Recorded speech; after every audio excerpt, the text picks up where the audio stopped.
And good evening, and welcome to episode. Alexa, Relax. relax. Thank you. Just to put my light on. It's all right because mine just went. Sorry, I don't know that one. But no relaxing going on my house tonight. What's that for? Your lights? Yeah, I set it up as a like you can set up commands, can't you? Oh, that's mint. What you change how you say certain things. Like, back before, I used to have to. Like you could obviously call it. Like you can literally now you can get it to do anything for anything. So I could say, computer, I'm hungry or I'm thirsty, and I can get it to switch the coffee machine on or the kettle. No way. So you can assign any command to do any of the hardware that you've got tied up with it. Nice. If I say to mine, dinner's ready, then it says, girls, your tea's done, get your blood clot cells down. Alexa, what are you saying? Alexa, dinner's done. Girls, get your liquid blood clot cells downstairs facing. Get your liquid blood clot cells downstairs for your food. But then I've done that so it goes off in Sinead's room and in Mia and Ava's room as well. No way. So you just walk them up.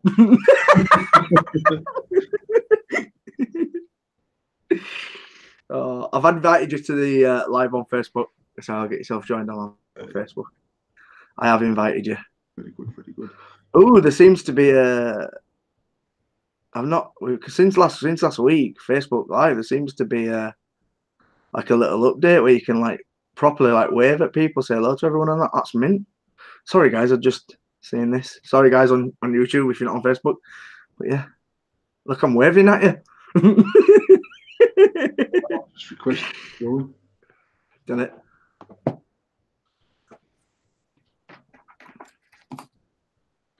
What I've got. There we go. The ropies set up going here. What you stand? Just everything is fucking proper. You wouldn't believe. I've got a roll extension lead with a shoebox on top of that, with an iPad holder on top of that, with my phone in that. And then this side, I've got a shoebox with my Mac on top of the coffee table, and I'm still rocking my cat headphones.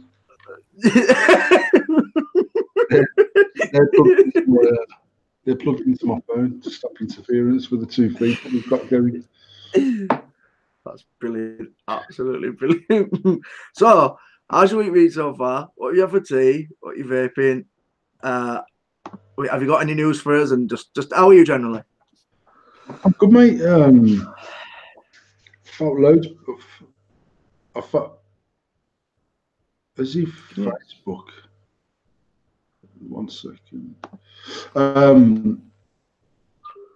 Yeah, quite. I felt loads, but in myself, I felt a bit of discomfort the last couple of days, and I don't know why, because I'm not really done fuck all. We took the girls shopping after school to get them some new shoes. Hence, I've got boxes at hand to my IT desk. Then we went for a Nando's. What did you have? I actually had have you had the boneless thighs? I haven't. No, I'm a half chicken guy. That's why I'm half a chicken guy. I used to be a half chicken man. And then me and Matt went one day, and Matt was like, I'll have some boneless thighs. And I was like, I bet they're fire, because I like thigh, but you can't be asked picking it, mate. Yeah. Promise you all, anyone that normally goes to Nando's and eats chicken, try the boneless thighs. Fucking fire. That's the way forward, is it? It's just, you know what? It's just tasty because it's obviously it's bone meat. Yeah. I don't know if they cook it on the bone, then strip it out. I don't know what the way they do it, but they're fire quality. Is it reddish though? Or is it like the proper white chicken? It's not reddish at all, mate. It's fire. I swear, it's quite. Even Tasha, the first time I had it, Tasha was like, boneless thighs, and I was like, yeah. Then today she's like, I don't fancy half a chicken. I think I'm gonna have some of them boneless things. It's like, you know that. How's your week been, Mr. Wood? Not too bad. My foot's healing, which is an absolute bonus. Obviously, being diabetic, I was shitting myself. There's a lady that I speak to. She used to work in one of the vape shops down in Lincoln, and her dad had an infection in his foot, and she used to send me that all the time to sort of remind me about my diabetes, to sort of say, get your shit sorted, get your diabetes sorted. So literally, as soon as I did my foot last week, I reminisced about seeing that picture. So I was shitting myself all week. I'm gonna have an infection. I'm gonna have an infection. I'm gonna lose my foot. I'm gonna lose my foot. So I went to the doctor's. I think it was yesterday. Had it rewrapped, and she said, because as you're diabetic, and this has only been 1 week with your foot, it's healing amazing. And I was like, fucking hell, my blood sugars are all over the place. Don't know how it's fucking healing. I thought it'd be gaping more than fucking healing. She's like, no, it's really when well. you sent that picture of the dust, Tasha actually looks quite healthy.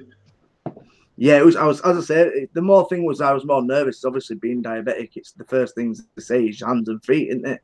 Yeah. So I thought, as soon as I get damage to my feet, I was sort of like, nah, I've got to look after this and sort it. So it's been bandaged. I've not touched it for a week, and then they sorted it. But yeah, I'm getting on well with that. My week's been not too bad.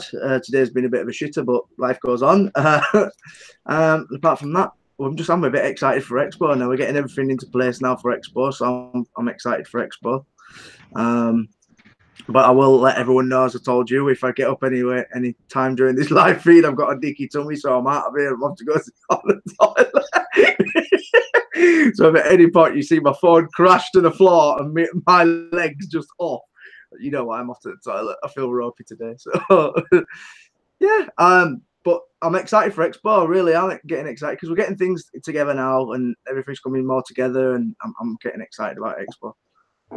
So it's I used to be, and I told you this plenty and plenty of times. I was nervous like up till the day I got in the car and drove down, and now it's sort of like we've come a lot more and a little bit more organised and whatnot. I know we're always last minute, like we know the stuff at last minute that we'll be like, fucking hell, we're not done this, but that's just how we roll, isn't it? You know what?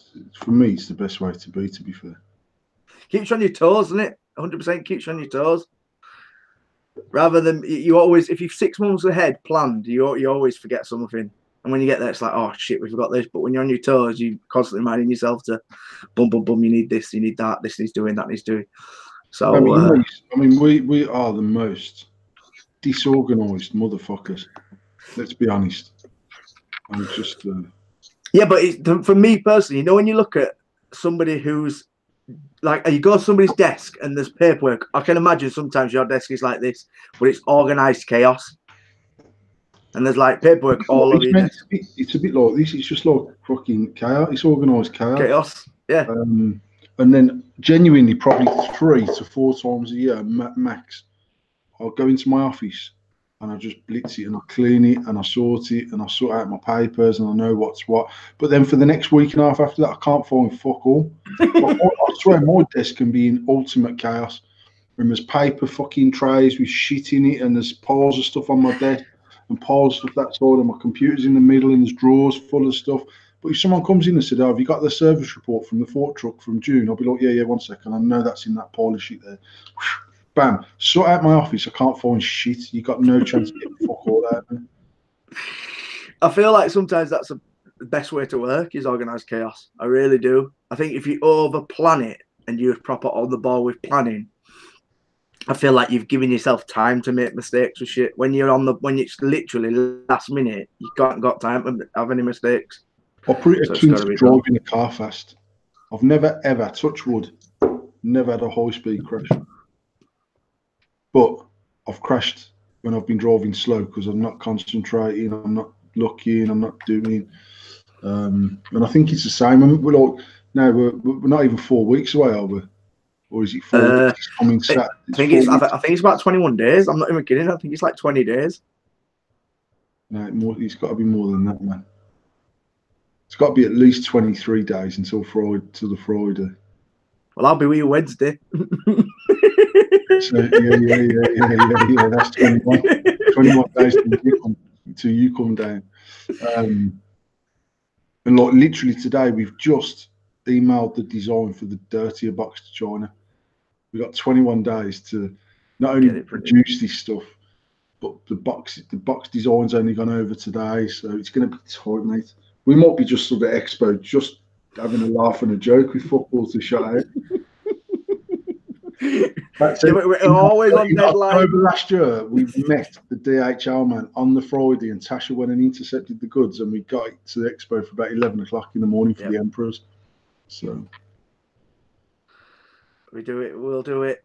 We don't stress. We'll do it. We'll do it. Don't be getting me stressed already. I told you I'm not stressing anymore. It is what it is, mate. It is what it is. Oh, I think we should have a proper chilled nice show tonight. No, we have got the possible chance of winning some expo tickets. So if you guys want to like and share, you can do that and get an opportunity to maybe win some expo tickets tonight. So please do that. We've got a little bit of news. Not much. We don't go along a lot of news. We try to keep on update with all our American brethrens usually and see what's going on in the States. So the first thing I want to talk about, Paul, is I've just read this like literally 5 minutes ago, and vape shops in the States currently are emailing all their current customers doing identification. So they're asking for passports, driving license, birth certificates to be sent across for identification for being over 21 to buy vape gear. We've spoke about this just a tad bit a few weeks ago. Do you honestly think this is going to come over here overall? No. You know what, mate? We've got long-standing rules about smoking and buying alcohol, and we've got this whole if you don't look 25, you've got to prove you're 18 and all that malarkey. And if a vape shop gets done for selling goods to underage kids, they deserve to get fucked over, because 99 times out of 100, it's pretty obvious. And to be fair, we've had a few in our shop where we've gone, sorry, mate, unless you've got your ID, we can't serve you. Young kids, and they're like, well, hang on a minute, I carry it with me because I always get told I'm not 18. It's just something that we've done. We've had this discussion many a time. I'm not here to bash any other vape shop. Some people choose to drag in whatever business they can. Personally, we don't believe it's worth risking. What about online, though? What do you personally think about online? Again, online's really difficult because I now know that you can have PayPal accounts under the age of 16, isn't it? Yeah, because I actually asked Billy last week. Well, Billy's over 16 now. He's nearly 17. But I did ask Billy if he had a PayPal in the week, and he does. But obviously at 16, in theory, he could log into our website. I don't know. At 12, what they're doing in the States, so what they're doing is, they obviously, with every website, you get a customer database when they've ordered. Obviously, you know their address, you know their email address, you know their name. So what they're doing is, it has actually been passed as a legislation over there, or some sort of ruling, but they're doing it off like a third-party database. They want you to run through a third-party database to identify these people as being overage. But a lot of people fucking get told to send out tracking numbers by the time we email them to ask them if they're 18. They'll be like, yeah, I'm fucking 36, mate. That's it. This is because obviously I've read this and saying that people have been getting emails from vape shops saying, we need you to identify who you are, basically your age and everything like that. To me, personally, these people obviously doing this rather than being regulated to do it. They're doing it off their own backs to move forward with obviously getting basically the sense out of shit before it does hit the fan. You know what I mean? Sort of they're saying we need this information now so we can sort of serve you vape gear, because we do it face to face. I feel like, as you've said plenty of times, it's really hard to do it online. And even if people were to send across identification of somebody over the age of 21, how do you fucking know it's them without having a phone call? Or, you know what I mean? They could be like, yeah, it's me, it's me. Having a phone call? That's exactly it. So I don't understand how. Phone call and say, yeah, I'm fucking 43, mate. And then when little ones on buying stuff, that's the mad thing about it is how can you put that regulation into place? Because even if you said you've got to be over 18 in the UK to have a credit card, you put your credit card in. Well, your fucking mum could be putting her credit card in. That 16-year-old lad could be doing it. So, how's the ways that you're ever going to be able to police that? I don't understand how that could be some sort of regulation. And that's what's confusing me. I don't know whether it's available for like the back end of websites because it's not really my bag at all. But it might be that if you've got a credit card and you can't, so obviously PayPal, for instance, would know that that transaction's taking place on an 18 plus site. Therefore, it wouldn't allow Billy to complete a transaction on the basis that they know he's not over the age of 18. And then the credit, like when we do a payment over the phone with the credit card,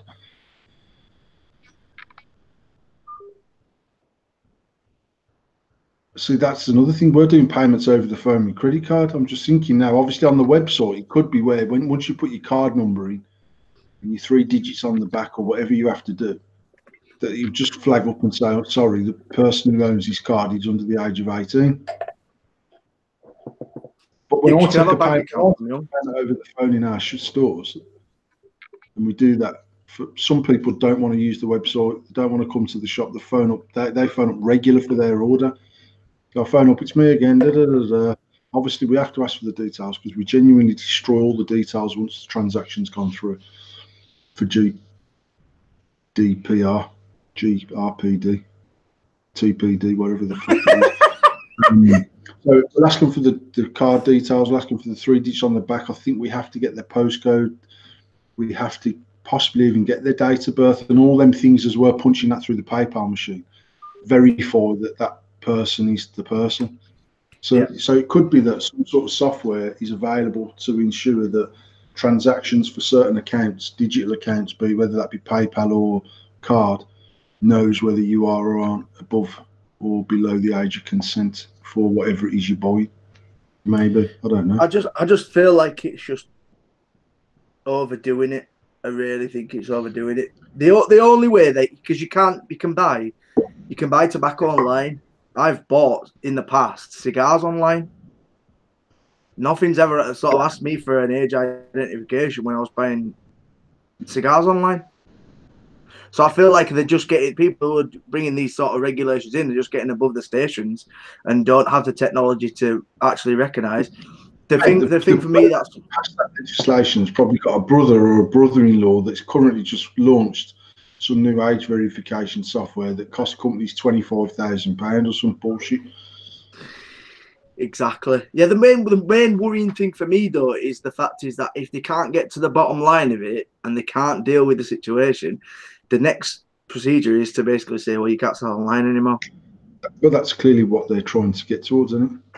But it's an opportunity for anybody out there that develops software is to develop some age verification software that works. Let's have a look. Gary Dibley says it's all about due diligence, mate, and proving if questions you follow your procedure and if your procedure was fucked can be done. It's just a tough one. Obviously, it's not being done over here at the minute. Obviously, a lot of every vape site that I've ever been on asks you if you're over 18, and it's just a simple click of you are over 18. And that's didn't until we relaunched it last year. And I think that's weren't a legal requirement to do that. I know vape shops have done it because they chose to, but as far as I know, I mean, we didn't have it because we never had it right back at the start. I think back when we first started selling, you're allowed to sell it to any cunt. No, I'm only joking. But we never had it on ours until recently. And even then, mate, I can honestly, I'm trying to think whose website I tried to go on a few times to look for something specific that I knew they sold and I wanted to buy and we didn't have it. In fact, it was Tan and Rian's before they stopped. And I can't remember the process you had to go through that to get onto their website, but I never ever once went on it. Because it was like ours is are you 18? No. You click on that. I can't even remember where I sent it people to. I think it goes back to Google or something, doesn't it? No, but you can set it up anything. You can set it to go to a page. Fucking Nickelodeon. I was going to set it up to go to Pornhub just for jokes. Just for some bants, man, saying you shouldn't really be looking at this either, you little wrong. But some of them, like obviously some of them, you have to put your date of birth in, and it'll remember the cookie for a month or something like that. So if we get back on there within a month, you'd let you because ours is the same. Once I've verified mine on my computer, it'll only ask me once a month. Am I over 18? Yeah. Cookies and whatever. But on them ones where you have to do like your fucking the day, the month, and the year, it takes me fucking 15 minutes to scroll back to 1976. That's how I know I'm getting old, mate. Back in the day when I first started fucking about on the internet, 76 was on the fucking home screen. Like when it dropped the drop down menu, I could see it. Now I'm fucking scrolling back for 15 minutes to get to my fucking year. Yeah, it's just a crazy one. I just wanted to know your opinion and sort of what you think going forward. That will it come over here and that? 100% what Gary Dibley's saying about due diligence, and the bottom line is, if like genuinely as a store, like I've said we've refused to serve customers who have asked their son, which is what colour did you want, mate?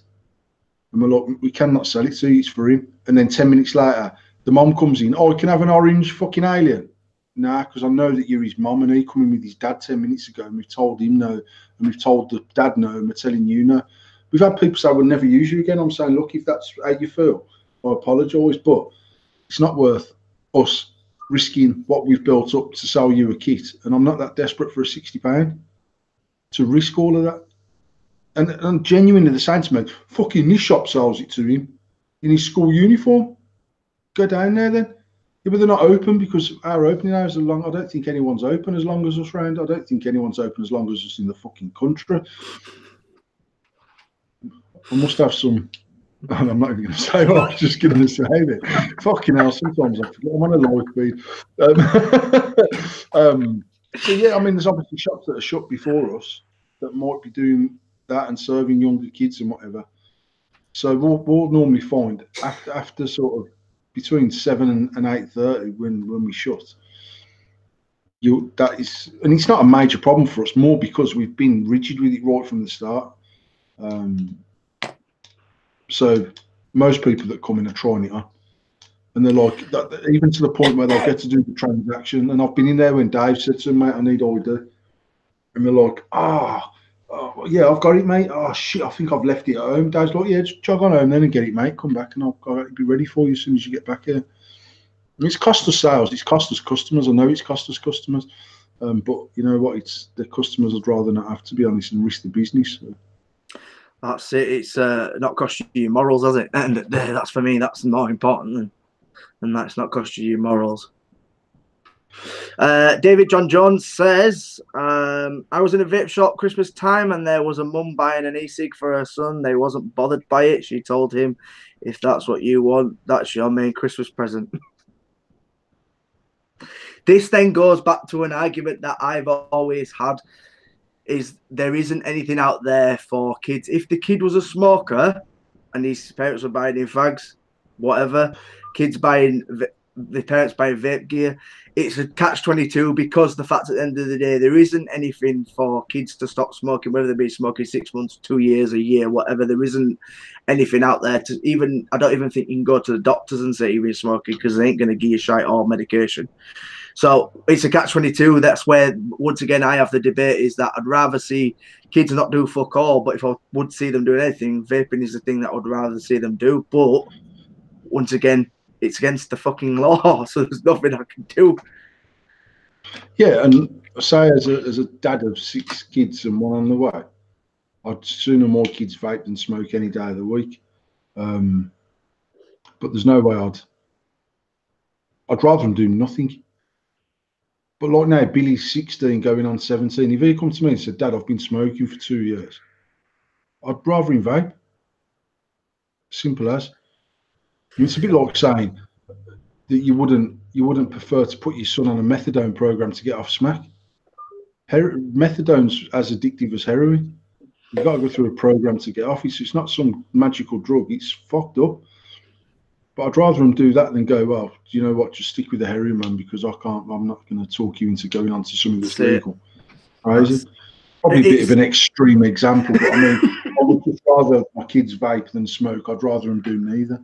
100%. You've got to have two mindsets. You've got to have a parent mindset and a business mindset. And at the end of the day, you don't want to jeopardize anything to ruin your business, but you also don't want to jeopardize anything to ruin your child's life. So there is two different mindsets in there, and I totally agree with you 100% on that one. So let's see what else we got going on. Talking to shops and stuff like that, I wrote this down, and it says here that this is how I've worded it. I've put misinformed customers who spout off in vape shops. And I read a post about, and it was a vape shop owner that didn't say the name or anything like this, or say what their shop was. And they basically put a post up on Reddit, and they were discussing how they could speak to one of their customers who sits in their shop and spends way too much time in their shop spouting shit at other customers, thinking they know it all.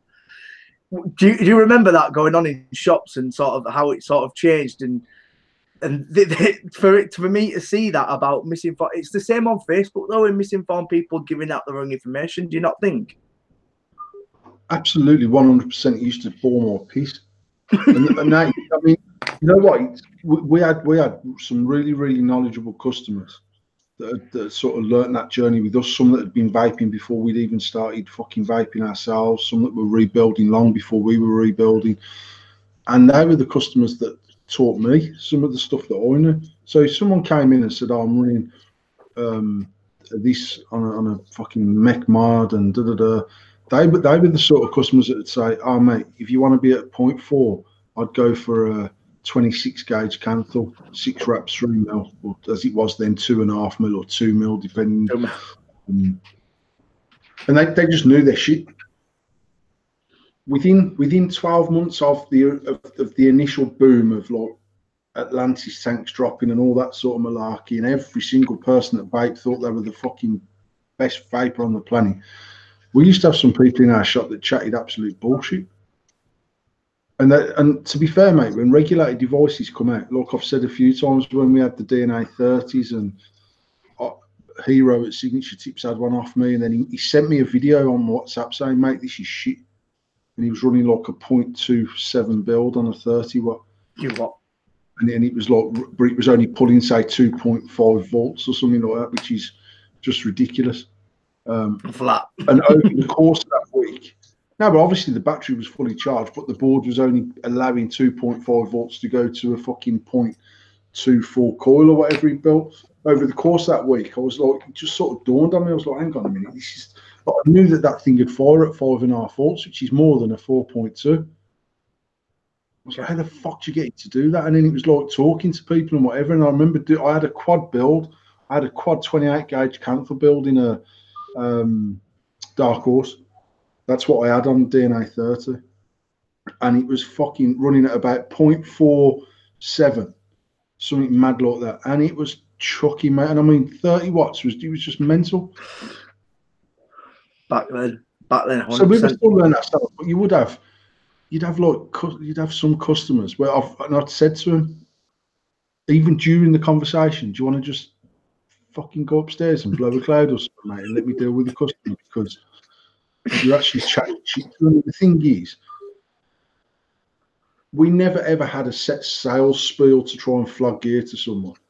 It was genuinely about how many do you smoke, what sort of money do you want to spend on a kit. And to be fair, in the early days, it didn't really matter. Like I said, this was sort of post the boom, really, where there was kits available at 125 quid that weren't even available when we first started, because there was nothing that expensive on the fucking market for what we were selling.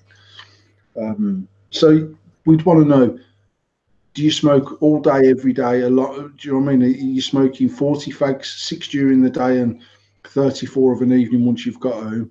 Are you smoking 3 fags a day, 1 in the morning, 1 in the middle of the day, 1 of an evening? What is your style of smoking? What funds have you got available for a kit? Do you want menthol? Do you like menthol? Because I always used to say to everyone, if you like menthol cigarettes, menthol liquid will work better for you. It's the closest, for me personally, it's the closest replication of smoking a cigarette is a menthol, a nice menthol liquid, straight menthol, not even flavoured, because it's that cold, mentally vape that you get off. I mean, whenever I used to smoke a Consulate or a fucking whatever, because back in the day there weren't none of this clicky bullshit, mate. You had a menthol fag, you had a tobacco fag. A lot of people did use menthol to get off going into that the menthol route because it was using sort of to, not menthol fags, but a lot of people getting off the fags Yeah, went to but menthol. when I started on the vape stick, for every vape stick kit that I bought, you used to get a cartridge of 10 pods, and in that 10 pods, excuse me, there was what strengths did they do? Because I used to start off, they'd done 24, 18, and probably 12 milligram. So 12 was the lowest you could buy. 12, 18, 24. Or was it a 3.6? Was it a 36? I can't remember. But either way, you used to get like some tobacco, some menthol, and then different strengths. You get 9 or 10 pods in a like a pill bottle. It was like one of them plastic pill, like a paracetamol tub type thing. And honestly, from like obviously when the first day I started, I'd never seen anyone with electronic cigarette before that I knew. I'd never used them. I didn't realise that it exhaled vape, which I thought was smoke at the time. It blew my mind. I was completely fucking blown away by the thing. And the first one I put in there was the high strength tobacco one because I was like, oh fucking hell, I'm 40 odd a day. I need a high strength. And then once I'd got through all the tobacco ones, I used the menthol ones, and I properly enjoyed the menthol liquid right from the get-go.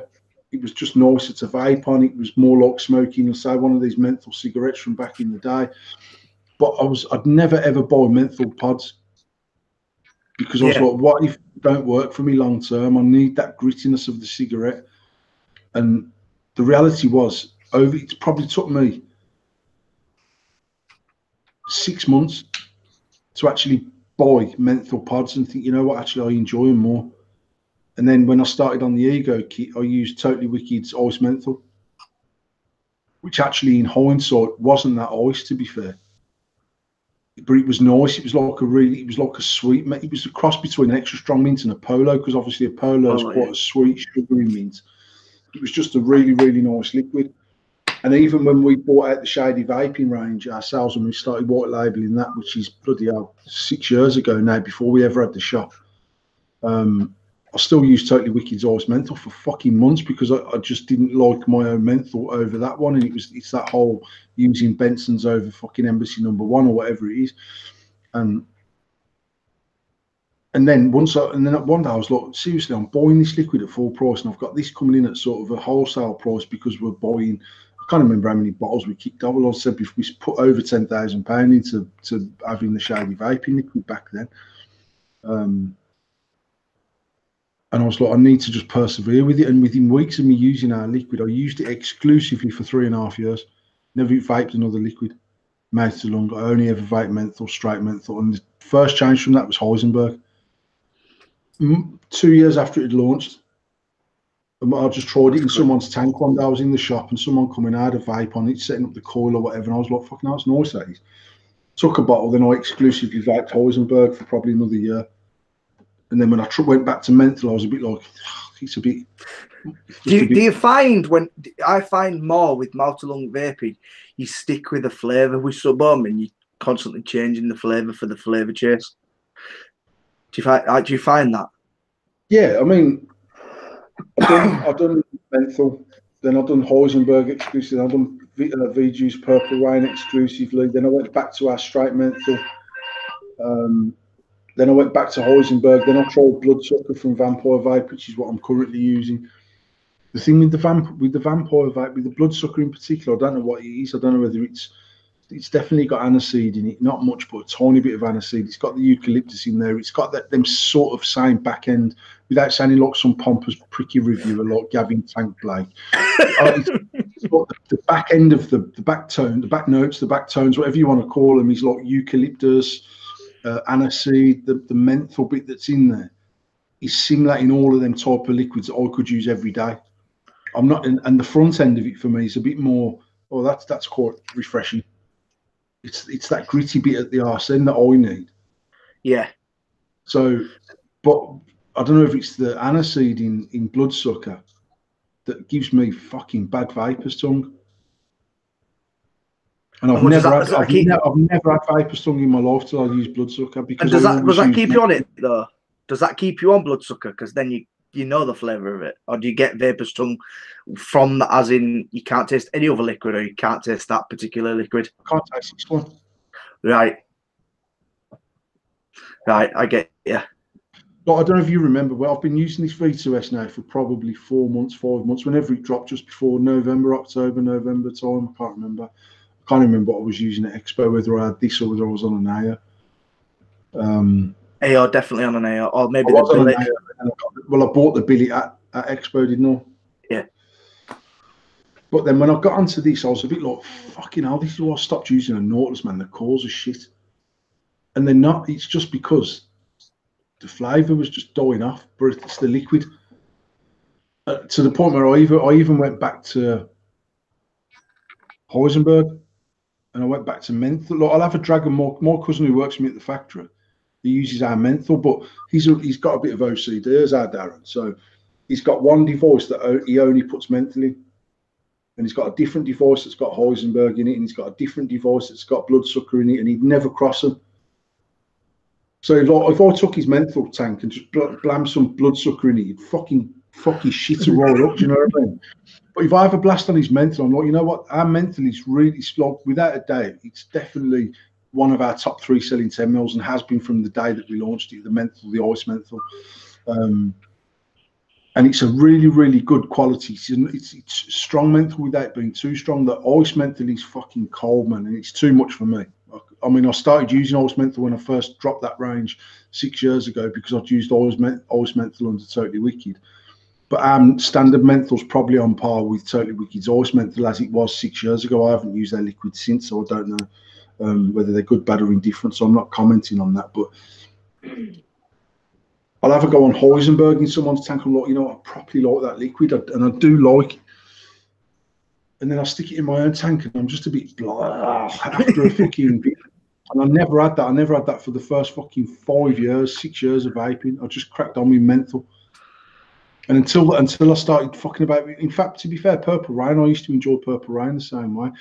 The only thing is with the Purple Rain, and so even this, I suffer with what can only be described as a continually runny nose, and it's not dripping all the time, and it's not the moisture from the VG.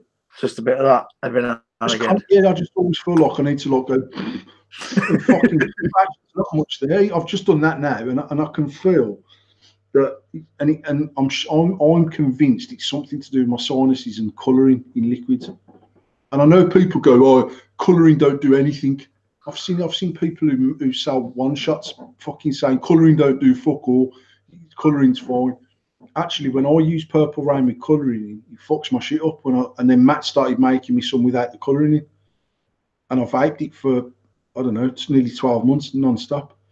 Yeah, I don't feel it's good for the coils personally. No, definitely I feel like it fucks coils up. Yeah. Because Purple Rain without food colouring is worse on a coil than Purple Rain. Sorry, Purple Rain with is worse than Purple Rain without.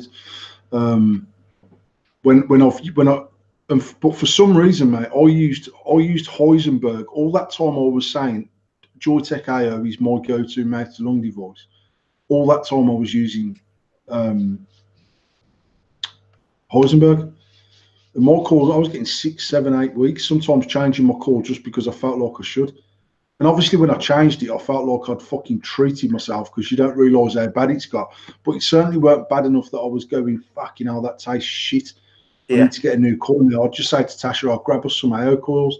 I must have 1 million packs of AO coils in his house. It's just got one coil. Every time I changed it, it was because I'd say, I'll bring us a pack of coils home, and I don't know where the other pack is.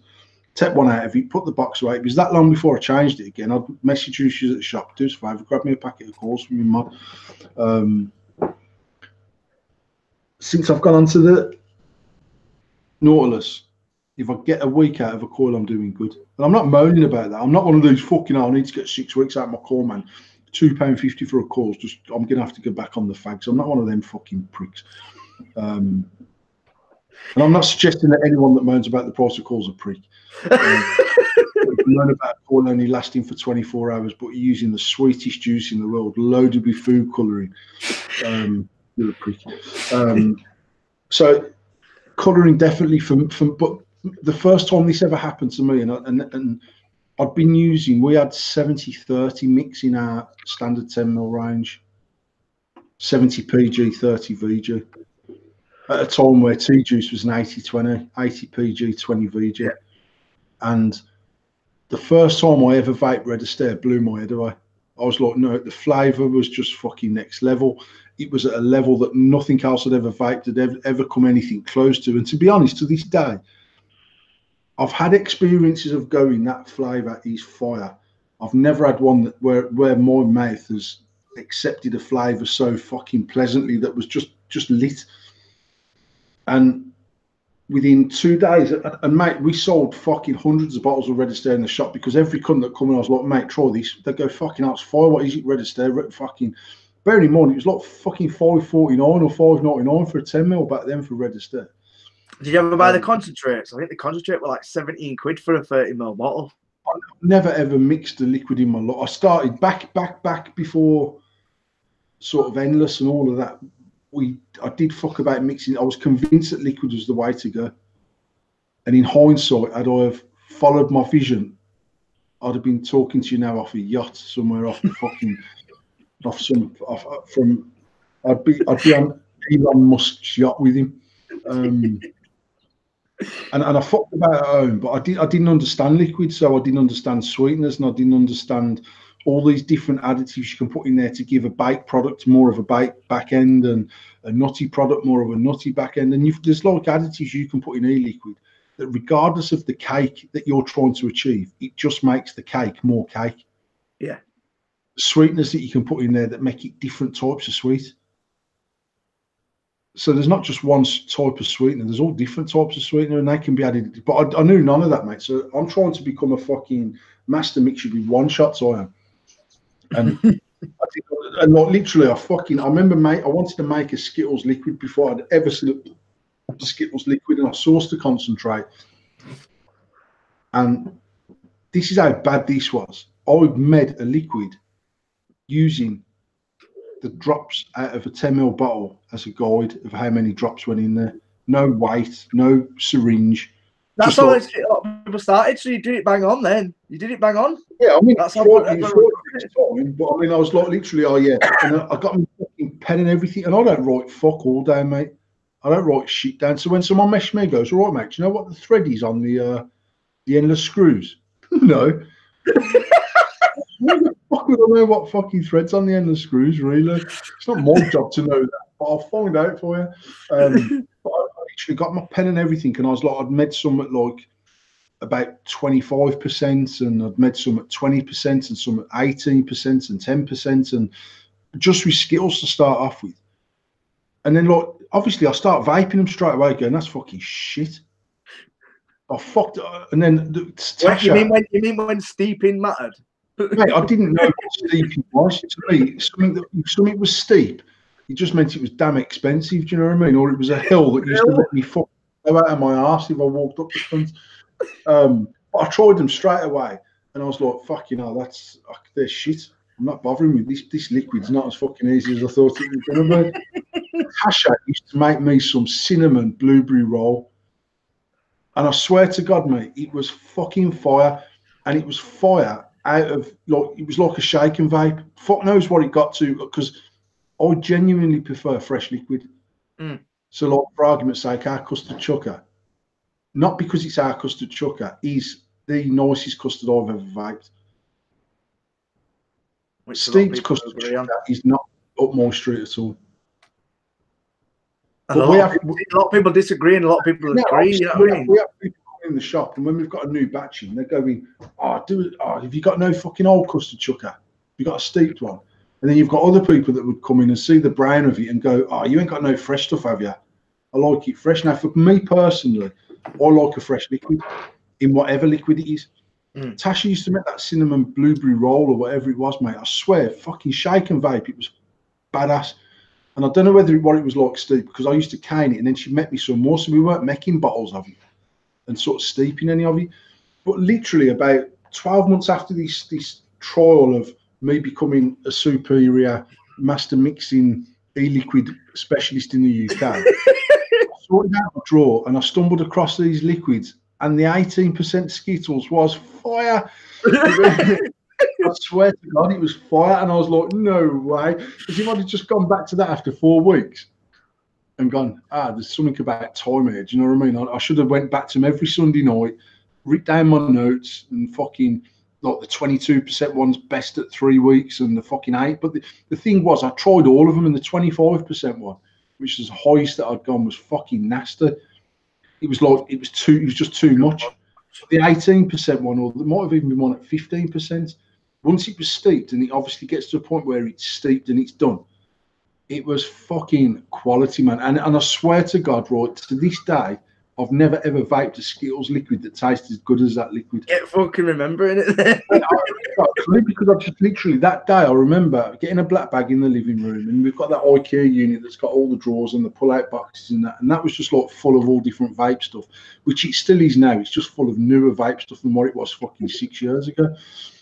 And there was bottles of VG in there, bottles of nicotine, bottles of PG, fucking 80, 100 concentrates that I'd bought, and I just put it all in a black bag and fucked it in the bin.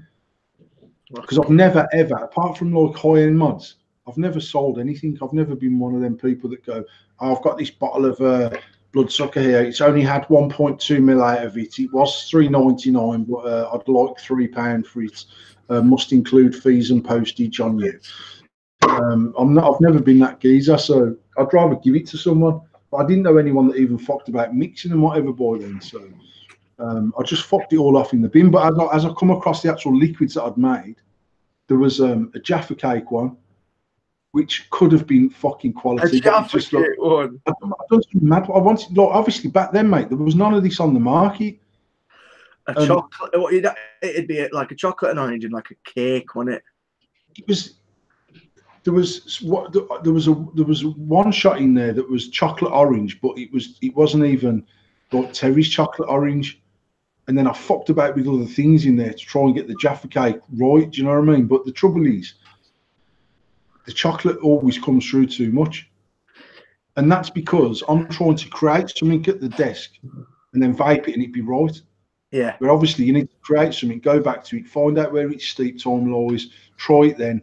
And then if the chocolate's too much, then he's take it out at the start and wait that length of time again, then try it again.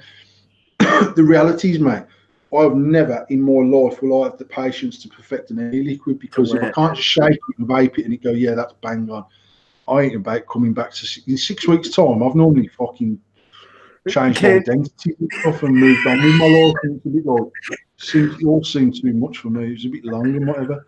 There was a Murray Mints in there, which was quality. There was, I can't remember, there was some that I tried to do that were fucking dog shit.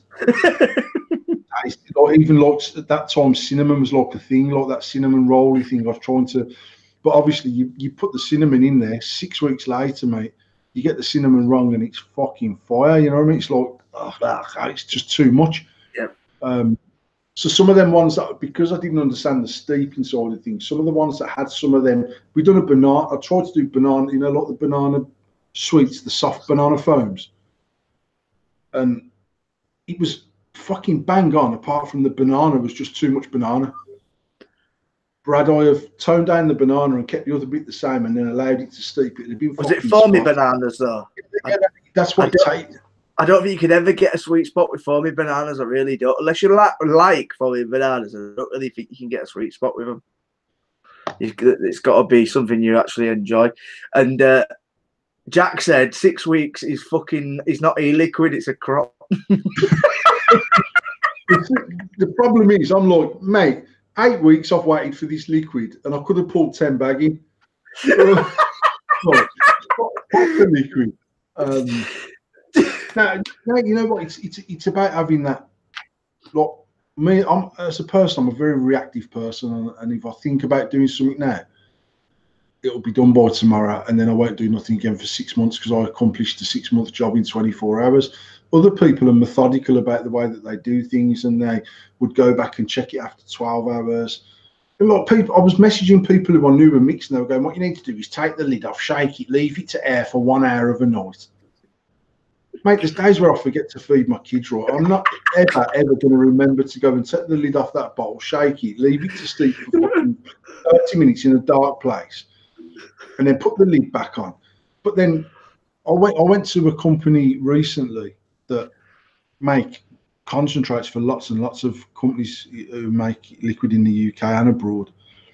And she is adamant that ultrasonic does help steep the liquid. Now, what she's saying is it won't speed up the full steeping process of the liquid. It breaks down the molecules of each of the particles that are in there and allows them to bind together much faster to give you a 95% idea of what that product will taste like steeped. Do you not think that steeping to a consumer is more about colour than it's? Say, for instance, you could get a custard and you could turn it brown within 24 hours, and you could stand around and go, "Yeah, 6 weeks steep this." It's more placebo effect, I believe, with steeping than it is flavour. You look at a custard and it's brown, you instantly think, "Fucking hell, that's been sat there for a while. I'm having that. It's been sat there," and it's all about the colour. But actually, if you mix it properly, it's going to be mixed.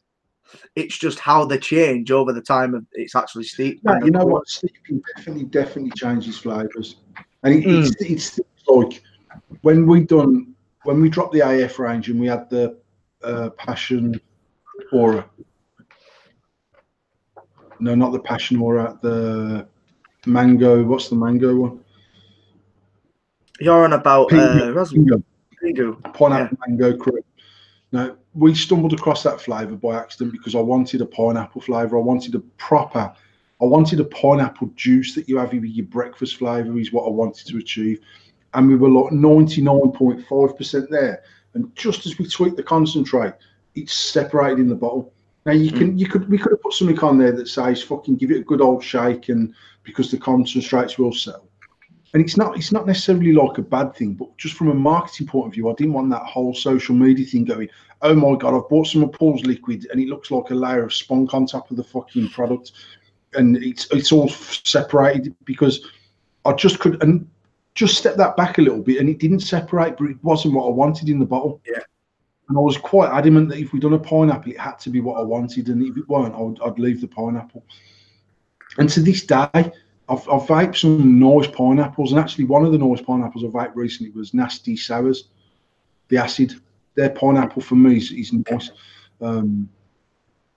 Tell her to get to fuck with that shit. But Gav, you know, mate, you pretend to be a reviewer and that. I'm talking, this woman has been to university, right? She is a fully qualified woman, and she's like I said, it's not, you can't just stick liquid in an ultrasonic and steep it in 12 hours.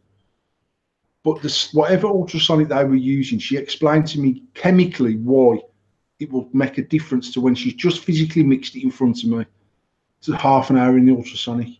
It's got to be. It's definitely got to be combining together 100% throughout. She said the ultrasonic will break down the molecules between the VG, the PG, the concentrates. She was adding the nicotine after she'd done that heated ultrasonic thing.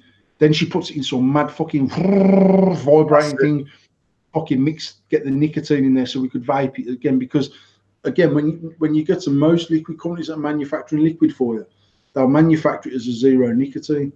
And I don't care what any fucker says, nicotine does make a big difference to some flavours. Oh, 100%. And people out there say, no, it doesn't make any difference whatsoever. It does. And in fact, I don't know if it was Matt at V-Juice, dyed a Nick shot blue in a clear liquid and added it to the bottle, shook it for 5 minutes. Check. Just like it won't. I've tried strong wank, you know. The thing is, I've now got a mental image of fucking Gav going like this about the socks, just his fucking socks with his bottle of liquid and that, fucking knocking his fillings out of his own mouth.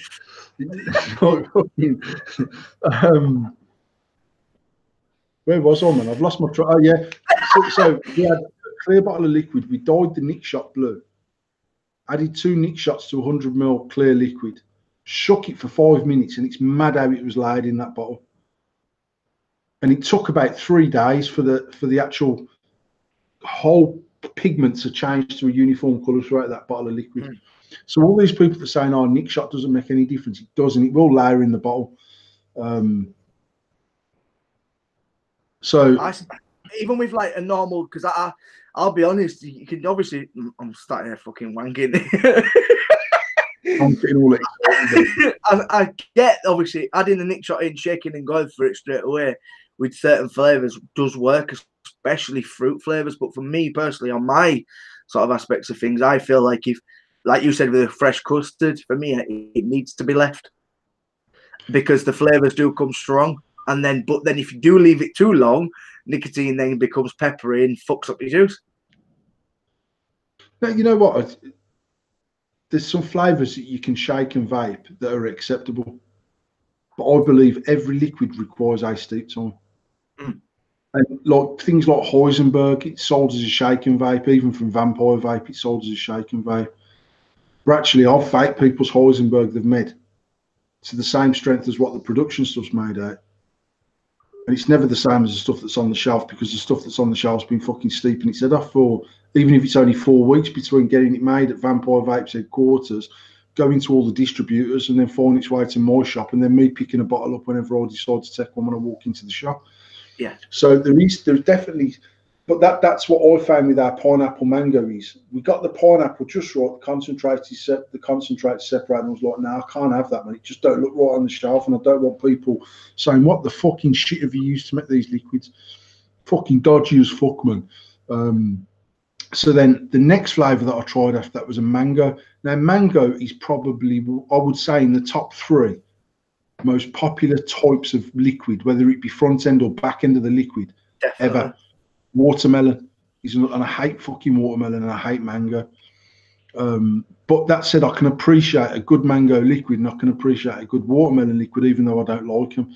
And me and Gav Blake actually had that conversation when he reviewed all the AF, and he said, actually, the grape is good for a grape, but I still think it's fucking horrible because I don't like grape, and that's just the way of the world. That's the way it is.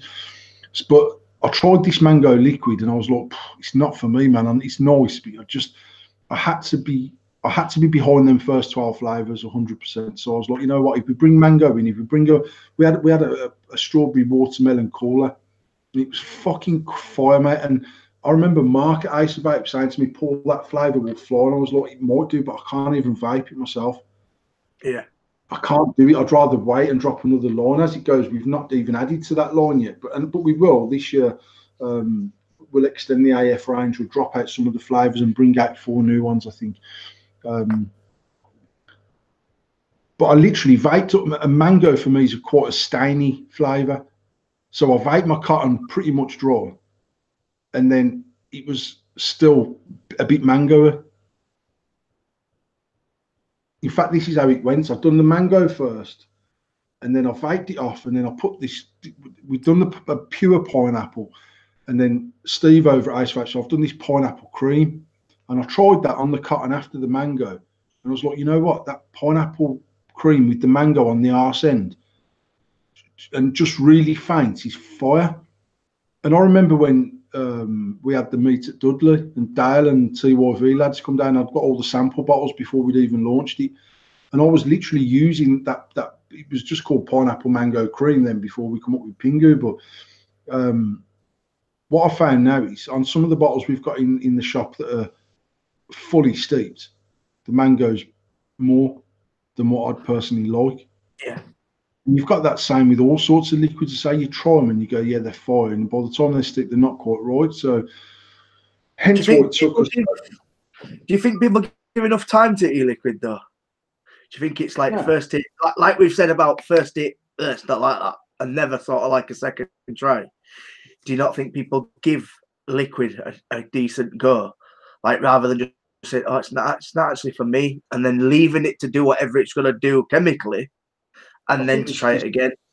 One is that most people now that are buying short fill, even if that liquid's steeped off its bastard, it changes when you add the nick shot. Yeah. Most people are adding nick shots in our shop and they walk out vaping that bottle of liquid. By the time it's probably getting just right, they're just empty on the bottle anyway, so they start all over again. Then you've got people that are buying the likes of Flavor Boss or Bruise Bros or people like that, where they're buying concentrates, adding the VG, adding the nicotine, and then I know Bruise Bros, for instance, they put a steep time on. So for a certain flavour, it's optimum 6 weeks steep. On a different one, optimum 7 days. So for some of the fruits, they're classed as shake and bake, but they're still saying it's actually better after 7 days or whatever. But then the other thing for me is people's experience of using their own vape device doesn't allow them to be properly tasting a liquid. I would not vape a custard at 140 watts. See, that I would. Because you're a dickhead. No, but I'm not saying it can't be vaped at 140 watts. But no, I mean, I know exactly what you're going to say now. It comes back to this thing I was saying a few weeks ago about someone not realising that when they're running a 0.3 Smock Megaton Clapton double black fucking Clapton fused, whatever it is, and then they go into the shop and they've only got a 0.15, they don't understand why it's not the same at 30 watts or 35 watts, because I only ever vape at 35 watts. Yeah, but you've got a different coil in your dickhead, so you need to go to more watts to get the similar sort of power delivery through the coil. It comes back to that conversation we had right at the start about DNA 30 with a 0.2 on there was shit. The DNA 30 with a 0.5 on there is fire, because it's allowing the device to give you more voltage, and more voltage is more power, and therefore you're getting a much better performance out of the coil. But there's some liquids for me that aren't designed because of the and like people, I know people going about complex liquids, and there's liquids out there that are dead complex. That's and even Six Licks, I was speaking to Ben from Six Licks, and obviously me and Ben are very, very good friends. In their Love Bite, there's something like 18 concentrates to create an orange and grapefruit. Fucking hell. So for me, that's a fucking damn complex arse end of a liquid somewhere in there. Now you start fucking smashing that out at 200 watts, and some of them notes you're going to lose. Now, it's a bit like the same as me using a pair of fucking £400 Beat headphones because they're bad, and a pal of mine having a pair of Bang & Olufsen headphones that cost the same money, but they don't make you feel sick when the bass is dropping. But he can hear 16 different instruments in the orchestra he's listening to than me listening to bare fucking bass because I've got some trapping. And it's that understanding of knowing that if you can, there's some liquids that will fucking happily, merrily fire away at 200 watts and you get what you need from it. There's other ones that when you start dropping the wattage down and changing the actual way that you vape that, you get a completely different flavour. And that's why when we're setting up our testers at for AF at any expo that we've done, it's so difficult to get them right. And look, we tried to set all the mods to 40 watts, but actually some might only need 32 watts to get the best out of that liquid. Now, the trouble is then we present them a liquid that tastes better at 32 watts than it does at 40 on that particular device with that particular coil. They go home and try it, and then they're like, that's not what I tried at Expo. Mate, you're running a 0.3 smock coil at 90 fucking 5 watts. It's killing everything that's going through the coil. It's going to change everything, isn't it? There's a mass understanding about, but it just comes down to being, and not a connoisseur in a pompous fucking up your own arse way, but just that, are you vaping just to get fucking bear clouds, bro? Or do you want to enjoy what you're doing? And if you want to enjoy what you're doing, try restricting your airflow, try dropping down your wattage, try changing the way that you vape, and the same liquid can taste 10 different ways. Yeah, I agree with that, and I think it comes down to, and it's not even experience; it's common sense. The fact is that different liquids will vape different ways, and that was a sort of a question I was going to bring up, and the question was going to be: do you think complex e-liquids is a by thing, or do you think they actually exist? And obviously that answers my question. But I honestly feel like you were saying, like, people vape in different ways and liquids vape in different ways. Like, you don't like a hot custard. Me personally, I don't like eating custard. I fucking hate eating custard. But when I vape a custard, it has to be hot. I want that big. But for me, whether I lose notes or not, to me, a custard has to be replicated as being hot. So when I'm vaping it, I want some watts behind it and make it warm. And to me, like, I'd never sort of hit a fruit flavour, even though when we've hit some of the AF juice on like a trip stack we have, and the flavour is fucking immense because of the way the coil's set up. It doesn't need fucking stupidly low build. It's a really nice flavoursome build. It's not meant to be to rip your fucking throat out with a trip stack. And we've tried fruit flavours, and it does bring out different notes and whatnot, but I think there's very much different ways to vape different things, and to accept that is a very ultimate. I mean, Gary Dibley's just put there So the question should have been, should we have best vape on liquids, as in ohms and watts? And for me, that is genuinely is. There's going to be people that look at that, and I'm looking at this from a retailer's point of view. So we've been retailing for 6 years, and there's probably a handful of people that if I said to them, mate, I know you're normally vaping at 80 watts, drop down to fucking 52, close your airflow down, take a much slower drag. You might not get the same. You might not get the same amount of clouds, but you'll get a much nicer flavour. Your battery will last you longer. Your cores will last you longer. Your liquid will last you longer. They'll go, you know what? I'll try that. Most of them are going, nah, but I always vape at 80 watts, bro. That's like saying you always drive at 80 miles an hour. You can't when there's a fucking oil in there because you'll crash the cunting car. Do you know what I mean? And it's like, but then there's other people. When you look at the likes of UK Swankers as a group of people, they're about getting the best out of that device, getting the best out of the liquid, changing the height of a coil in an RDA because it gives a better flavour. Yeah. Dropping the coil down, going to a 2 mil with an extra wrap on there over a 2.5 mil with 5 wraps. The way that they wick it, dual core, single core, I prefer a triple core fuse Clapton because the surface area, they just know their shit, or they know what. Not so much they know their shit. They know their shit for them. I think that's they where they understand what's right for them. They understand what works for them, and actually, they're not very pushy in saying, no. If you're using that RDA, you must use fucking Bob fucking Smart's fuse Claptons because they're fire. They'll say, I've used that RDA or that RTA, and I've tried 980, I've tried 990, I've tried stainless. The best build I had in there was a 980 3-core fuse Clapton with this type of wire, and I'll run it with a 2.5 mil core, 7 wraps, single core, and it's fucking 0.789, and it's fucking quality. Now there's people then that'll go away and try that and go, you know what, I've actually dropped 1 wrap off there and it's fucking perfect for me. You go to other groups, and I'm trying to think how to say it without me saying like I'm being a prick, because I'm not. I'm gonna say that how I want to word it is, well, rather than saying hobbyist, I want to say connoisseur. Now you put the word connoisseur into it.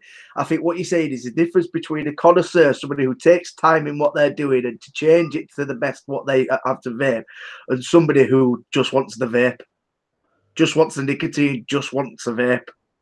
Somebody who's not really wants the ease of it, coil, bang, off you go, vape it. I'm vaping at 80 watts. I vape all my devices at 80 watts. I want the ease of it. And then there's somebody, as we say, a connoisseur, who would change the device to a different way and a different wattage, a different coil to what certain liquid they want to use. So from now on, it's no longer. I'm not a connoisseur where liquid's concerned because mouth to lung was my go-to device, and because menthol was my go-to liquid, anything I vape on a sub-ohm device pretty much tastes decent because my palate was always fresh and clean, and I never had this vapor's tongue. And I bet I can count on one hand the actual physical brand and flavour within that brand of liquids that I have regularly used in all my years of vaping.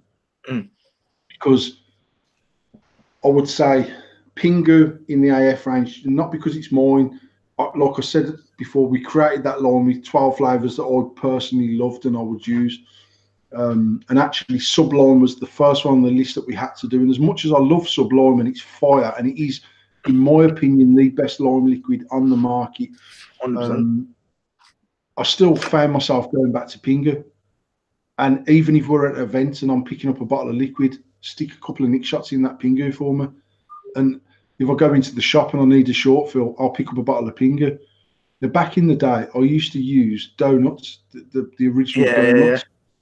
The most sickliest fucking doesn't taste fuck all like strawberry donuts. Tastes like sugar, doesn't it? Oh, mate, fire. And I used to like the strawberry. I think it was strawberry cupcake from Vapor Treats. Yeah, Vapor Treats. Yeah. So and that's 3 liquids. And And Blue Pup, the Birmingham Fog, again our own liquid, the Blue Pup Birmingham Fog. I could vape that bottle after bottle after bottle. And Gav Tank Blake there says Razzmatazz. Razzmatazz was the only flavour in that 12 that I was unsure of for me I'm personally. not keen on razzmatazz, 100%. And it outsells any other of the 12 flavours in that range, probably at least 5-1 in both 30ml and 60ml, 90ml. So it just proves that I don't know my shit, or I know what's right for me. And that's the thing, when you're putting money into a range of liquid, even into the mods and anything else that we do, I'm not very good at spending my money on something that I don't like. Even if I know that me not liking it doesn't necessarily mean that it won't sell. It's confidence in it. It's confidence. I can get behind it then, Tom. I can be absolutely genuine and say, I enjoy using this RDA. I enjoy this build deck. This build deck is easy to build on. These pre-made coils are good for this device using a stack or a triple stack or a single battery. Or so I do 100% get, again, because we retail, I do get that we have to stock things that I personally think look like shit, taste like shit, vape like shit, airflow's not right. Because for other people, that's their perfect spot. Yeah. It's a bit, like I was saying, like going back to your mouth to lung and stuff, and then I sit there and think, actually, we've actually tried thousands and thousands of liquids, but really we haven't. We've not really, especially like yourself running a shop, you haven't got the time to sit down with a liquid for a week and go. I used to when we first started, when we went from that. I can't remember what we had in the shop, mate. When we very first opened, we had Shady Vaping liquids. I had some tea juice. We stocked Mrs. Lord's, which was the connoisseur's liquid of its time. And again, that was a 15ml glass bottle for about fucking $9.99, something mad anyway. I think it might have been more. I think it might be 13 or 14. That was a pipette. It was just something mad, mate. But we had Shady Vaping liquid. I had Dr. Stanley's snake oil, which I hated, and people used to fall over themselves to buy it. Yeah. We had tea juice. We had Mrs. Lord's. We then went back to our white label and said, look, you need to do some of these Shady Vaping ranges in high VG for me. And he's like, what do they want fucking high VG for? Not everyone's using a fucking ego pen, man. But I mean, look, genuinely, it was a bit like we need some high VG here. Then I remember trying Space Jam and thinking it was just fucking, to me, every flavour tasted like watermelon, if I'm being honest. It was just a very American thing at that time. Like Jolly Ranchers weren't like everyone were like a sweetie. Yeah, and it was just like, I don't know. But then as flavours started coming through, mate, we took them on, and we did have a massive range of liquids in our shop, massive. And anything new that come out, I'd take it without even trying it, because it was just something different for people to try. And now, when I go to the wholesalers now, we take probably 2% of what's available just in his shop, and we're still stocking 60, 70 ranges of liquid, 80 range. I don't even know how many ranges of liquid we've got in the shop. And I think the only other thing that we've done over the last 12 months is, if there's a range of 6 flavours and 2 of them are fire or 2 of them sell, then we just keep the 2 and we move on and drop the other 4. Back in the day, it always seemed to be a thing that if you took one, you had to take them all.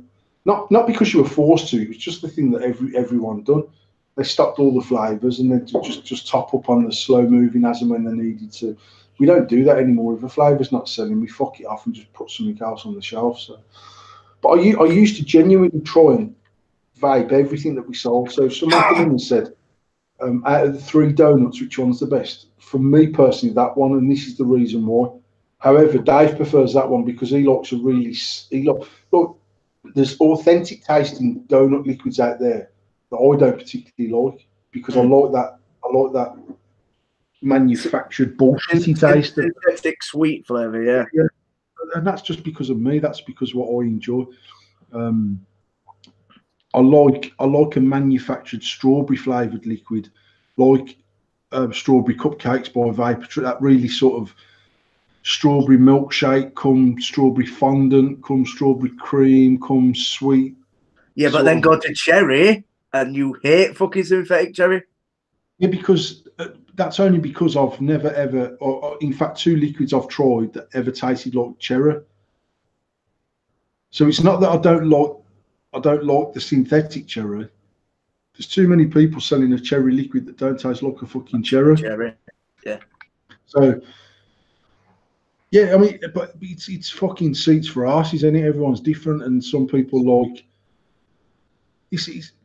We had this conversation before. We sell a cherry menthol. It's supposed to taste like cherry tunes. It tastes fuck all like cherry tunes, in my opinion. Again, cherry menthol for us is probably one of the top 5 made to lung liquids that we sell in the shop in the Shady Vaping range. It's not. It doesn't taste like cherry tunes for me. But people come in and go, "Oh, you got no cherry menthol? Fuck's sake, man! What am I going to buy?" Because that's what they want. That's what they enjoy. That's what they vape. Sean Howell at Spectrum Vaping had a cherry tunes that was fire. It tasted like cherry tunes, the sweets, just fucking badass flavour. And then I told you that Joe Powell, who used to work for Grey Hayes, who now works for Zeus, gave me a 5 ml bottle of cherry Bakewell, and it was fucking one of the best liquids I ever tried ever. And to this day, it's one of the best liquids I've ever tried. And it was just a sample he got from a European expert using some organic concentrates. They were fucking quality. Do you think there's a massive flux in everything sort of being complex and premium these days, or do you think that we've sort of took a step back to the premium e-liquid? I think the market is just that saturated that people don't get the credit they deserve for some liquids that are out there that are fucking quality. Mm. And there's some good stuff out there. And there's some cheap, and by cheap, I'm talking 60% of what would be a recommended price for I mean, most 60 mils, 50 mil short fill are still recommended retail $14.99, 100 mils $19.99. You've got the likes of Dr. Frost and Six Licks that are still 23 quid. Yep. And they sell to them customers who want them. So we still sell quite a lot of Six Licks. We don't stock all the Dr. Frost flavours, but they're grape. I can't keep it in the shop fast enough. And it's the most expensive liquid we stock, along with Six Licks at $22.99 for a short fill, 100 ml short fill. But then I've seen other people make shotting out 60 mils or 50 ml short fills at $7.99, and people going, "Oh, you wouldn't even be able to fucking vape that dog shit," and it's fire. It's fucking quality. I think there's 2 aspects of that. I feel like there's cheap liquid out there that is dog shit, and there's cheap liquid out there that's good. But because of the stigma behind a $7.99 60 ml or 100 ml bottle of e-liquid, is that liquid will never shine because it's not put into the top tier bracket. You know what? It's manufacturers have spent too long pretending it costs way more to produce e-liquid than what it costs. And when we dropped our AF at whatever it was, $16.99 for 90 mil, 17 quid for 90 mil with the shots. So it's 60 mil plus your 3 shots, 17 quid. It was still cheaper than any other equivalent of around that sort of. It was cheaper than the equivalent 120, £20 plus the shots, or 20. I mean, fucking hell, some of the times 120 mil would cost people 30 quid, and it was bought without a whinge or a moan or anything else. But we don't manufacture that liquid. Someone's manufacturing it for us, and we're buying it off them, and then we're putting in a wholesale price and whatever. So, but and I put it on a post the other day, and in fact, Gavin might have even commented on it, and someone has put, name your top 5 premium e-liquids, and it was on Proof Vapors, I think, on John Bowles group, and I just commented on it saying, what does premium e-liquid mean? Does it mean price? Does it mean branding? Does it mean marketing? Does it mean the quality of of the gear, which includes not only the concentrates but the quality of the VG, the quality of the PG, the quality of the nicotine?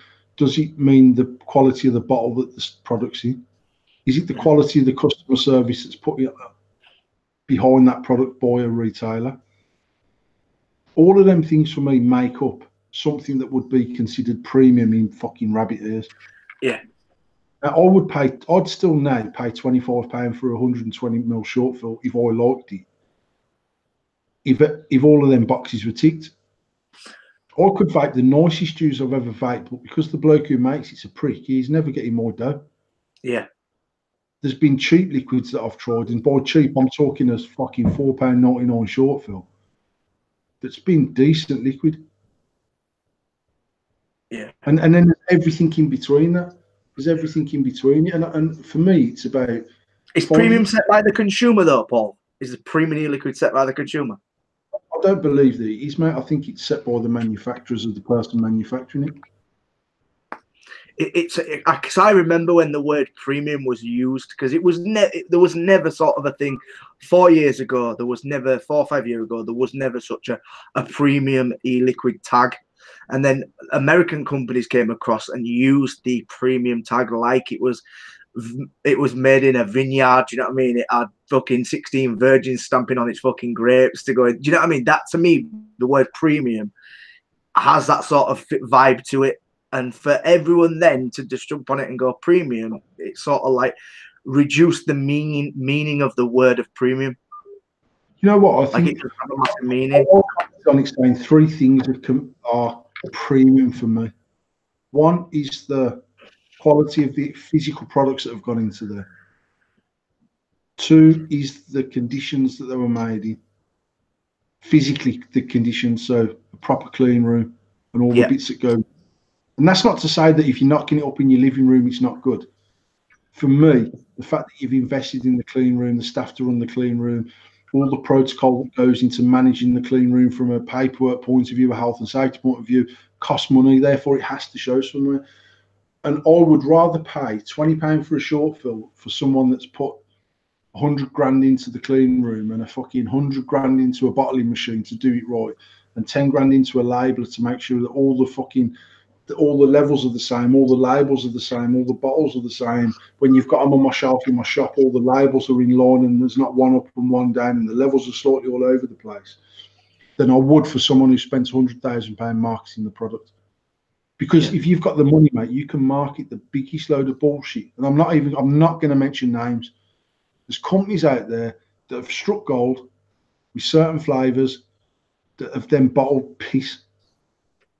100%, 100% right. They've got away because it's not even just this industry, you know. Because I've been involved in various walks of life of doing different things, and generally in any industry, certainly one as close knit as the vaping industry, and I've said this lots of times as well. It's difficult for someone to put the head above the parapet and say that product's shit. And I've seen it with my own products, mate. I've seen people that have inboxed me saying, I've had one of your endless and it's fucking shit. Who says on a fucking thread on Facebook, now I bought one, man, it was all right. Because they don't want to be that guy. So either one, say it's shit, so they've wasted their money, and they don't want someone else going, yeah, I told you not to buy one, the fucking shit. So they'll pretend it's good to save face. Yeah. And I've seen it the other way around. I've seen people inbox me saying, mate, I've had one of your mods. It's fucking quality. I love it. Rare. And then on a group, because they're in a group with different types of people and they're not strong enough to stand their own ground, they'll go with the flow of saying endless mods are shit. I don't like them. And I'll bang a screenshot in there and say, you blatantly was blowing smoke on my ass 2 weeks ago when you got it in the post. Why is it shit now? What happened? What is it not working? Is there something wrong with it? Is the switch not firing? Because that's not a fault that we had on the mods. I mean, we've not had any there was this whole thing about the threads being shit on dirty mods, and I'm yet to break one myself, genuinely. The only time I've ever broke one is when someone knocked over my triple stacked, and it's the weight that's involved. And I don't believe anyone's ever just tightened that thread up and bam, fucked it. Yeah. And then people are going, oh, it only happens on the aluminium ones. That's because you don't clean your mod properly as well. And if you don't clean it, you're hardy with it. Stacked together with the hybriding and everything else, and then the hybrid's wedged into the top of the mod, and you end up fucking using pliers and getting it out there, you will destroy the threads on aluminium because it does corrode. Aluminium corrodes like any other steel. I don't believe we've had any brass stacks back, as far as I know, in all the time that we've been selling the dirty mod. On the new dirtier, completely different. If anyone breaks a thread on the new dirtier mod, you want to get yourself down to the fucking Iron Man contest, because I don't believe you ever wang it through with your hand. But like, I'd see people saying, "Oh, thread's gone on my stacked." Now I've also seen the same serial number floating about where someone's moved it on and sold it on to someone else. So it looks like there's 9 mods that are fucked. There's been 9 shady cunts sold a fuck mod, and the first one that fucked it probably fucked it himself. And actually, there was this thing saying, yeah, I've seen on different groups like the threads on the dirties are shit, and I'm like, they're not, because I know how many we've manufactured, and I know how many we've sold, and I know how many we've had back. And the only I literally, mate, when we had the first aluminium one come back, and the stack was twisting out the top of the stack.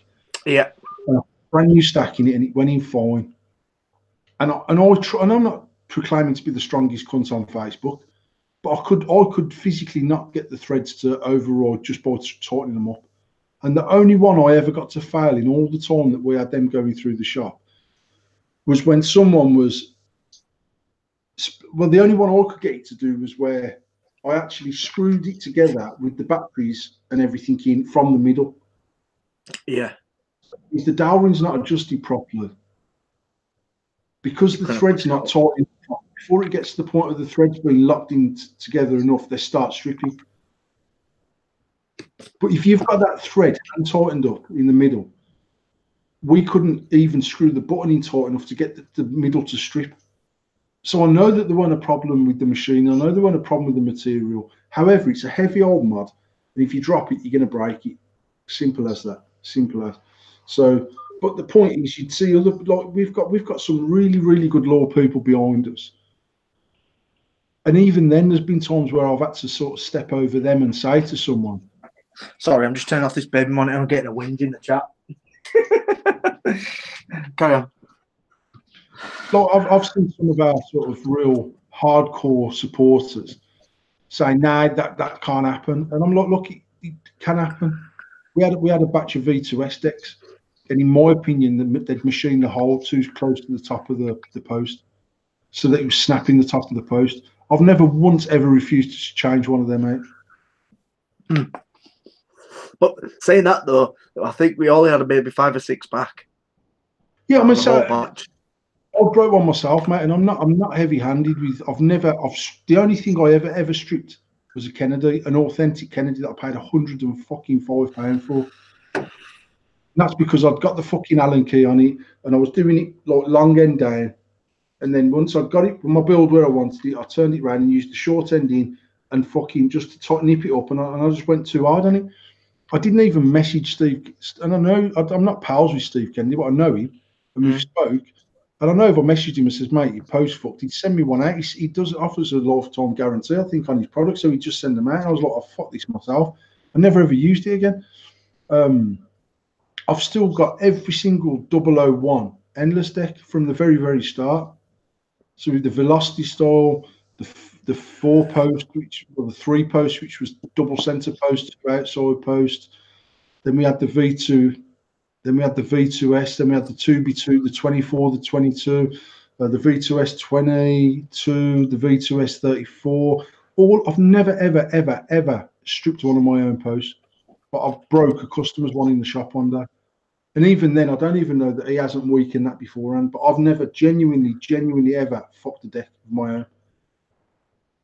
And actually, at that time when all them decks were out, was the most I ever used a mech. So I used to bang a new build in every morning just for shits and giggles. I never used to run a build for 6 months at a time and just fucking pulse my cores. I used to change every time I changed my cut and I changed my wire. It's just what I always done. So my screws running out all the time, but I used to take care of what I was doing, and I don't know, it's just what it is, isn't it? But people, that single strand life, Paul. That single strand life. 32 gauge. That was my go-to.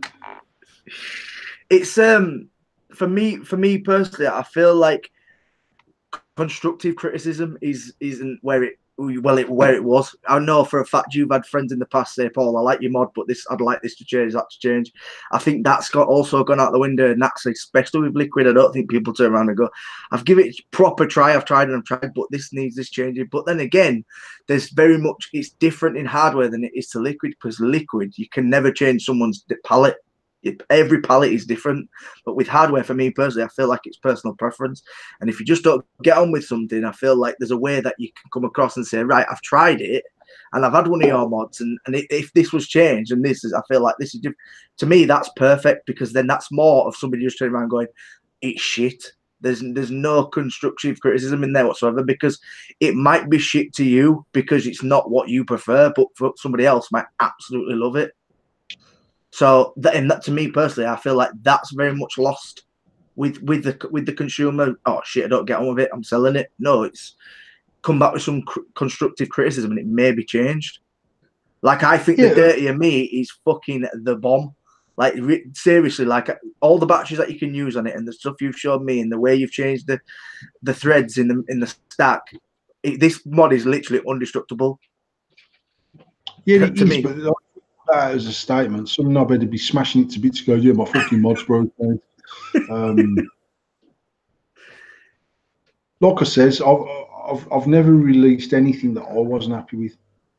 So I've never released anything that I wouldn't use myself. And if I wasn't happy with it, I didn't drop it. I've had prototype after prototype come here, and I was like, no, actually, I'm not loving that idea. All looks good on paper, and in my head, it was better. Then I've got an issue of translation between me and China. So sometimes exactly what I want isn't exactly what I get. And when I'm trying to explain that small difference that makes a big difference, they don't get it. Therefore, I'm just like, you know what? Fuck it, man. Let's move on to something else. But you can't cover all bases. But one thing I've never done ever is slag off other people's hardware, because unless I've bought, I mean, I remember having the conserve or whatever it was that Benny dropped, the sort of the big, the connoisseur, yeah. It looked nice and it hit okay, but it had a fucking naughty hot button on it. And at that particular time, I was running Sam Allen's 0.7s, whatever they were, the 0.07s, when we used to sell the Sam Allen, the endless fuse Claptons. And on a battle deck with the captains on my own clean mod. And genuinely, that clean mod outperformed that conserve for me every single time I tried to use it. However, the 510 with that ball bearing in that mod was just genius. For me, it was just so clever, because it was just like, just proper clever fucking things. But when I unscrewed my RDA off my mod and put it onto his mod with the same battery in there, it didn't perform as well. It got much hotter, much quicker. It was way more expensive than anything we've ever sold. And I'd never ever go on a live feed and say, "Oh, Benny, your mods are shit." But I did message Benny and say to him, because he'd give me the mod. He handed it to me at Expo, and he had one of my mods off me. And actually, he'd done some sort of little review on my mod to his. And Benny was fucking smashing shit back in them days. So it's an honour for me to give my mod to him as much as it was for him to hand one back to me, and then for him to do a live feed or whatever he done with our mod and big it up was awesome. But after I tried his mod, I messaged him and said, look, I'd never ever say this out loud, but for some reason the button's getting hot as fuck. I've cleaned it. The one thing I think for the money is it was minging. The outside was mostly polished, but actually it was fucking filthy dirty with machine oil. But the attitude of the people then, mate, and bearing in mind at that time, some scoundrels were getting flipped for fucking $3,000 and $4,000. Yep. To have that attitude of, well, fuck them, they either like it or they don't. And then they drop the colour connoisseurs, or the colour, was it the connoisseurs or? No, the scoundrel, but without the curving, wasn't it? Just the flat-sided scoundrel with the ring at the bottom. Yeah. And the paint was fucked on them, and it was like, well, that's just how it is. Yeah, all the Americans were like, it's just how it comes. That's what it's meant to do. It's meant to peel off. I was like, what? And at that time, mate, I'm fucking selling mods for $59.99. And someone would be fucking ringing my ass out on Facebook because the magnet had snapped when they dropped it. And then you got all these Americans going, it's meant to go, it's army, it's meant to drop off after. So I've just paid 700 quid for this modern fucking paint's coming off it. I mean, I don't, you know, it is what it is, mate.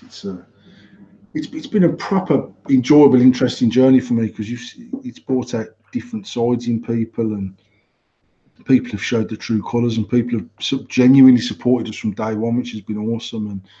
And even then, people that supported me, if I've brought out something that they weren't for them, they'd message me and say, I love it, but, and obviously I take all of that on board, I genuinely do. And if someone's saying to me, I love the deck but this, or I love that but this, when I'm doing the next one, I think about what I'm doing. I say, you know what, well, actually, that seemed to be a general ring that people wanted this, or people wanted that, or they preferred that. Even the threading on the locking ring at the bottom of the switch, we've gone wider with it. Yeah. So it's more user friendly because it's when it's wound out, it's sturdier. Now, the reason why I didn't do that on the first one is because you've got that big, if you don't want to use it, you've got a decent sized hole now in the switch. Which for me, I'd rather it not be there. But I like the idea that you can lock the mod. So we've tried to make the locking switch usable so people won't just remove it and use it without it. Now, the other thing is, because the top cap's adjustable on it, you can set a really short throw on it now, because you can wind the dowel ring all the way in and actually do your adjustment from the top. So you can have a fucking 1 mil throw, or you can have a 2.5 mil throw, depends what you like, how you want it. So you see that, and that for me is perfect, because how you get people review televisions, people review toasters, and these companies take that review back and then change it. How are you ever going to do that in this industry if there isn't any sort of constructive criticism? People review toasters. Why the fuck has no one made a toaster that toasts a slice of Warburtons in one shot? Who's responsible for reviewing toasters, and who's listening to the feedback? Because if someone wants me to review a toaster, make it fucking about 1.5 inches taller. I have to put my Warburtons in, go and put the kettle on, put the cups out the cupboard, then I run back down the kitchen, fucking pop the toast up, flip them over, drop them back in again, just so I can get all my toast done. You just got a shit toaster because mine's banging. You don't buy Warburtons, that's what. You buy that fucking cheap. It's only about that bigger square. You have to get annoyed. You have to get annoyed. You have to crumpy. Fucking slice of bread, don't you, cunt? Don't get me debating whether blue or fucking orange is the best. Green, mate. What about that green super toasty? Green? You like the green? I'm more orange, me. No, I mean, generally you have orange, which is thick, any. It's called toasty. It's called toasty. Yeah, but the super toasty, that's fire. You're using the wrong fucking bread for toast. But if you have blue one, it's only so you get an extra 4 slices of bread in your loaf, man. Yeah, no, but I like the blue one for sandwiches. Huh? Blue one for sandwiches. All breads for sandwiches, you mad cunt. The blue Warburtons for sandwiches, the orange for toast, and when you having that thick sliced bread, I'm having it with soup. It's that simple. They're my 3 breads for you. Thick stuff, soup. Medium for toast. So when you open your bread cupboard at home, is it like a set of fucking traffic lights? Have you got all the colours going on? And brown, and fucking seeded. I'm telling you now. That's mate, I'm not joking, right? Without sounding like a pretentious prick, I've bought so many toasters over the years, some of them as much as 150 quid for a toaster, and they still don't take a slice of Warburtons in one shot. The only way you can do it is, you know, them proper cheap toasters that's got the big long slots in it, that's designed for 4 slices of bread, is just do 2, but do them on their side. I can't believe Warburtons haven't bought their own fucking toaster, right? You got it cracked there, then. You've got it cracked. If you know how you're using it, you need to design it. It's endless toasters. That 2020, that's endless toasters right there. That's on the outside, so you can see the toaster. That is a sick idea. I don't understand why you can't see your toast. You don't know your toast is fucked until it's popped up. Or you can smell the fucking thing, but That's the I like burnt toast. I live with a house of women that like yellow toast. That's how it's described. Do you have yellow? Yellow You toast. cunt. Yellow toast. Ivor and Mia, like back at say like last year, that every morning Dad can have some toast money because they can have toast at break time. Give them the toast money, then stop asking for them. I was like, why don't you have toast money? And Ivor was like, it's always burnt, man. They don't do yellow toast. And I was like, Ivor will smell. Like, it comes in like paper bags, 2 slices. Smells the bag. She knows the colour of the toast and the smell. And she's like, it's cooked. But I can remember back in our house back in the day, mate. Like bread was there weren't like spare bread loafing about. So if our old man had got his fucking knickers in a twist, like boiling eggs and doing toast and making a cup of tea and whatever, and then fucking 4 slices popped up burnt to fuck over the sink, scrape the fucking burnt shit off, man, and then destroy a whole pot of margarine with that knife. No, my dad didn't do that. That used to fuck my dad's head up. That did. Dad had called family meeting. My dad went to the margarine tub and it got black bits in it, mate. There was a family meeting getting called. That's I'm the same though, but it's jam. It's jam. That's no. I know when someone's made jam on a toast for Poppy and there's jam in the butter, mate. I'm going fucking ape shit. I'm telling you. I want to make a fucking cheese and ham toasty. Why the fuck am I putting jam in my fucking toast? What the fuck is going on with life? My toaster is bad, boy. Set it to 3. Perfect Warburtons. Yes, burnt Come on, toast. Chris. Let the name of this toaster out. You can't just say that and then not let the name of the toaster out. Decent toaster. I'm telling you, Endless Toast is 2020. Definitely, there should be. You know what? There should be glass. But you know what? I can't understand. If I was going to design a toaster, you know, like you've got the number of toastiness. Yeah. I didn't realise I was about 42. That number. I'm not bullshitting. That number is minutes. So like, I always thought it would turn up the fucking heat roll. I just thought it was the toastiness level of cooking it. I thought it was the heat. So like, no, I'm sat here now thinking it should be a colour. It should be a coloured slider. No, so what you like your toast at? What you like your toast if you want yellow toast, you slide it to yellow and it pops up and it's yellow toast. If you want it fucking brown, you slide it to brown, it pops up, it's fucking brown. Because in theory, no matter what bread you toast it, should be within a shade of brown, regardless of who's manufacturing the bread. Yeah, but it'd be a racist toaster because there's no white butter. You'd get in trouble for it. It's not equal opportunities on your toast. What your settings, China man, they're like a mixed race kid. An Indian man. Mate, make me some toast, but I want it like, you know, like that tribal African colour. Like that. Slide it right up to the fucking end. Like that. Yeah, that's the right setting for me. Now, you know what? Toast manufacturers, there's probably a few watching my live feed because I'd imagine we could go that far and more. Toaster, fuck the numbers right. I want a colour chart and I want see-through fucking sides on my toaster. How would you do it though? Because glass is definitely going to heat up, innit? I can use tempered glass. There's a glass on my fucking oven door. That's true. That is true. That is true. Yeah. Fuck it.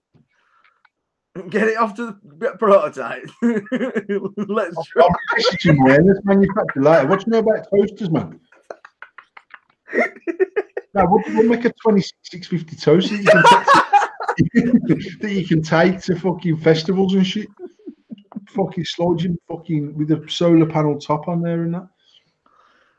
Anybody who takes these ideas is a motherfucker.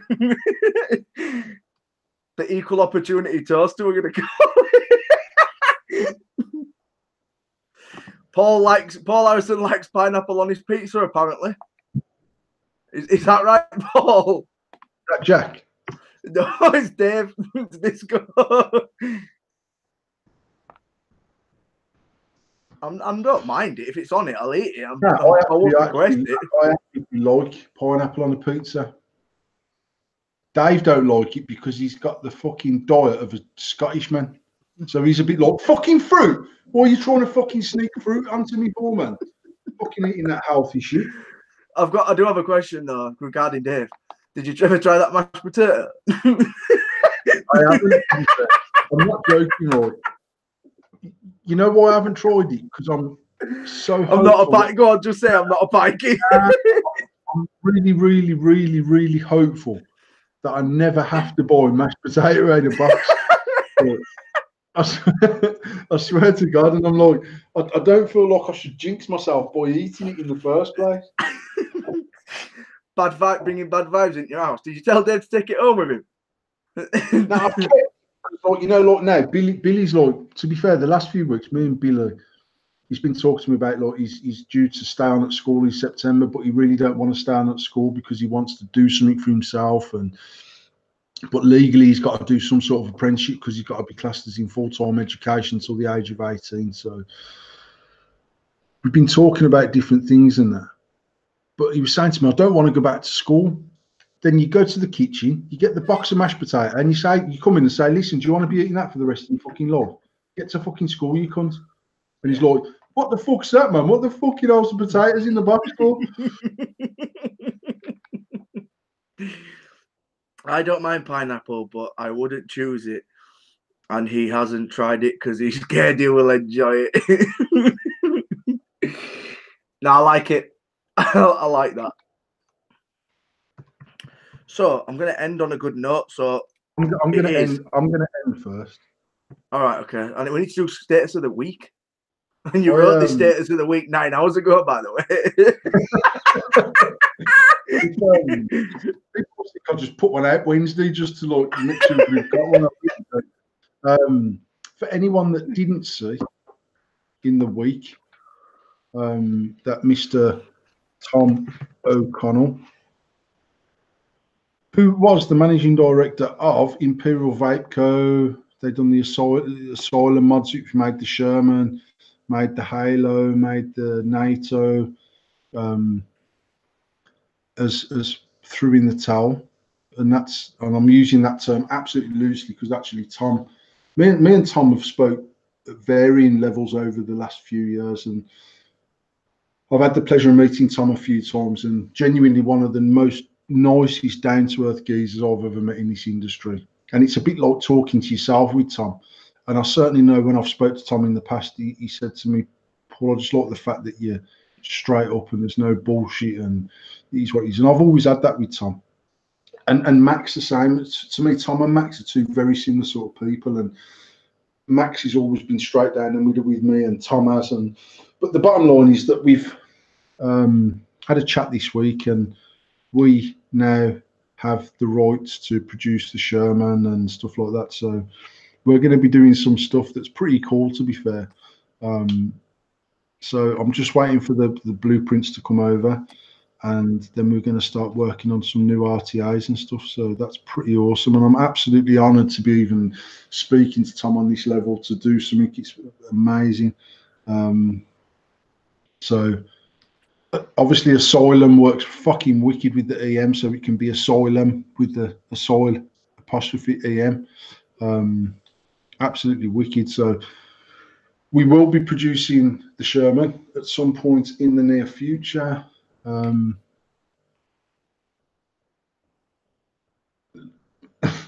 Fuck off. I'm absolutely stoked that we've got the drawings for the Sherman and we're making them, and they won't be clones. We're actually manufacturing the Sherman. We're going to be looking at the pressurized system that we used on the Halo to add that to the Sherman to make it a better tank, and looking whether we can drop something in 34mm that will fit the dirty, and then we potentially do a 30mm and a 28mm. Going around full circle. So for that, I wanted to genuinely wish Tom all the success in whatever he chooses. I know Tom, like myself, still works full time. And he just said to me in the week that, you know what, I just want to enjoy my kids, enjoy my life, and do my work, get home, spend some time. And I can just tell by even the way Tom presents himself on social media, he's he's quite inspiring for me, because actually I've shared quite a few of Tom's posts, um, and I'm just now on Tom's profile, and just never give up, because great things take time, and he's just constantly always sharing little snippets of wisdom. It is what it is. It was what it was. It will be what it will be. Don't stress it. And it's just like he's just going into this major relaxed mode of fuck it. Yeah. If we can produce the mod, the tank, the RTAs, I'm really genuinely over the moon that we'd either be considered, let alone manage to bring it to fruition. So absolutely over the moon about that. So that's good things for us. So we will be dropping some soil over the coming months. Then Chris JB, who is trolling the life out of Tom in chat currently, I'm used to has that. messaged me this morning. We're actually over 12 months since we had the first threadless pandemonium coming to us. And we made some changes, and we had some revamped versions at Expo, and then since then we made some more changes, and we had the endless button put on there because we had issues with the constant contact button that I wasn't happy with, Chris wasn't happy with. Then we decided if we're going to do this mod, it needs to be 21/700, so we're going to get to 28mm and make it right, and by having it 28mm we can have a little bit more meat on the sleeve, so the locking mechanism for the sleeve that locks it all into place is a little bit sturdier. To be quite frank, the manufacturers that have been doing them prototypes have pretty much turned around this morning and says, "You know, place order for fucking 1 year, fuck off," and they've lost the shit. Fucking do. Chris has told they're a bunch of faggots, and so we've obviously got Chris has done all the design work for them mods. We're going to get that over to our manufacturer that currently does the endless, and also get that moving, because I'm really keen. I'm gutted that we won't have a prototype for Expo in the 28th, because that was the plan. But we'll get the drawings over. I doubt very much whether more people have time to do it before Expo, because I don't want to jeopardise the delivery of the dirtier mods coming in. So yeah, you know what, I'm really excited, man. We've got some good things coming out this year, and being able to produce the Sherman as an endless product under. I'm saying Asylum. I don't know. For me, it is what it is. We know that tank was a fantastic RTA, done what he had to do. Tom also had fully designed a mouth-to-lung RTA that never come to fruition, so that's one that I'm interested in, and we'll get the designs for that as well and see what we can do with that. Possibly we'll do some UK manufacturing on some of these products as well, so it'll be fully UK manufactured, and obviously the price on that will be what it will be. Crack that whip, bro. Threaten them with Big Tom. He will go Gatling on them. Fuck off, We Chris. share you, Tom. No, I'm definitely excited. I've only known recently of obviously what you told me and that, and I'm genuinely excited that you've been able to stick over. So congratulations to you for getting it. So definitely putting your mad twist to it, and I know you've got some good stuff to maybe put another twist to it and re-release it in a different way. So we'll see you there. But I'm about to lower the fucking tone. With status of the week. Status of the week this week from Mr. PH is: call me old-fashioned, but I believe a lady's shorts should be longer than the lips of her fanny. So, on that note, we've had a good show this week. Thank you, everybody who's joined us on YouTube, everybody who's joined us on Facebook. Make sure you like it. Make sure you share it. I'm sorry we didn't get time to give away the tickets for Expo, but we have got tickets to give away, so we will probably do that on maybe a separate live feed or whatever. Maybe not on a Wednesday. We'll definitely do some laws between now and then. We will have some tickets to give away. Sweet. So we'll love you and leave you. I'll end Facebook first of all. So good night to everybody on Facebook. We'll see you next week. Peace out. Thank you for tuning in. And everybody on YouTube, we'll end over here and we'll see you next week. Make sure you like, subscribe, and share it. Peace out.